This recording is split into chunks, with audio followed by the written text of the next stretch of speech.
But let me start off. Leadership and leaders. You know, the fundamental role that we play as leaders is that in decision making. Okay, so I'm going to come back to this notion of leaders in terms of decision making and understand the realities that we face that change day in and day out. And if you go back to some authors from some decades ago, Toffler says that change is accelerating. And we continue to see that now through these decades that I have been blessed to serve and lead.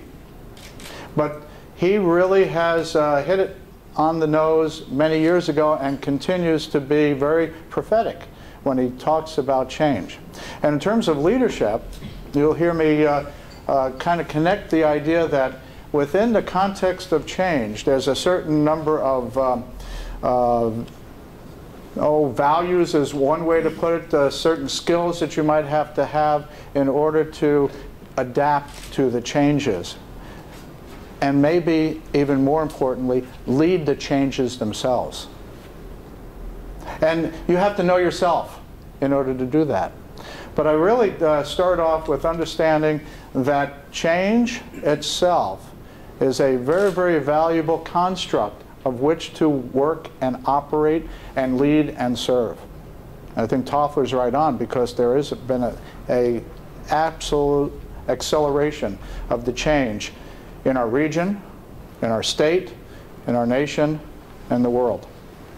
Well, in order to understand then, as people and as institutions, in order for us to lead the changes that we believe in, that we have to adapt to the change.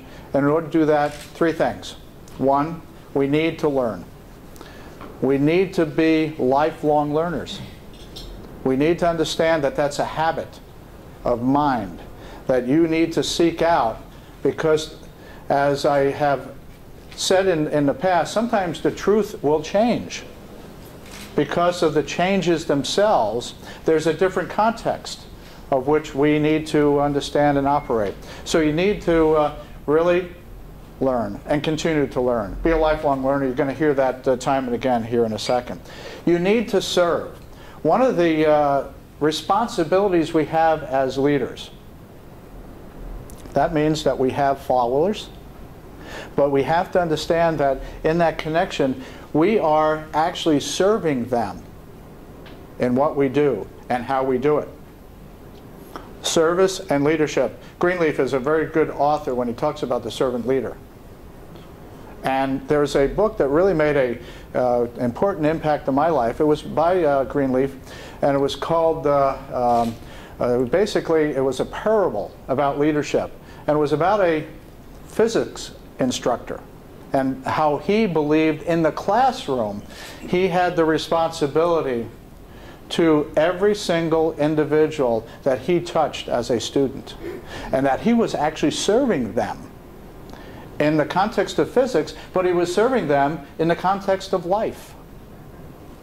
And I really I took that home, and I got this book from a friend of mine. He said, "Tom, you need to read this. I just read this, and this is something that may touch your soul." But the idea of service, the idea of service leadership, is one where we take keen responsibilities because of who we are and the responsibilities we have to others. And finally, we need to lead. We need to be able to make those decisions. We have to make those in the context of certain fundamental principles, one of which, of course, is integrity. Others that come to mind, as we'll point out here in a second, but one, you need to understand that in order to adapt to change, you've got to continue to learn, you've got to serve, and you have to lead, because people are going to look to you to help make the right decisions. I'll put that now adjective on there. The right decisions need to be made for the greater good, and not just in terms of trying to get through something, but to have a longer-term vision and perspective that is the right way to go. So, since this is a presidential series through the Hauenstein Center. I'll start off with a quote then and move on. But John F. Kennedy, when I was growing up, of course, he was president, and he said, and I quote, "Leadership and learning are indispensable." Leadership and learning are indispensable. You have to be that lifelong learner if you want to take on the mantle of leadership. And I think JFK had it really right. Well, when we think about leadership, and at our table, Jim was saying, I asked him why here, why this fellows program. He said, I want to learn more about myself. That's a very mature perspective. You heard the word, learn. I want to learn about myself, that assessment. I want to grow. I want to understand who I am. I want to understand that if I do that, I might be able then to serve others and make the decisions that are necessary. The right decisions, sometimes tough decisions as well. But leadership is that. It is decision making. And in order to see this through, when you think about learning, you think about in a formal way education like we're doing here, but you also think about education in so many different ways because we learn through and with experiences like this and with the experiences of others. That's why I like to have these conversations like this where across the table you have the ability to hear and listen from other people's perspectives. And the diverse nature of those conversations will help you as an individual yourself. Education itself is very enabling, I've found. And maybe that's why I'm an educator, because I want to enable my students to succeed. I want them to succeed in my coursework. Sure, I'm a chemist. I like them to succeed in my discipline. But that's not the only thing I want them to succeed in.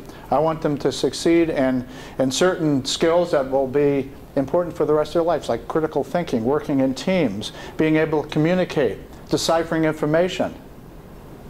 And creating that enables people to succeed. So in a way, I'm serving my students as a role model, but also in terms of impacting their habits of mind and of heart as well when it comes to leadership. I want my students, and those that I work with too. I'm blessed with having great senior leadership like Mary Beth and others. And I've been blessed throughout my entire career with wonderful people that I've had a chance to work with and work for. But I do think that what I'd like to have in my students and others is the ability to learn and how to think. And you take those together, we can have then great teams of administrative leadership. You have great teams of those that you have around you.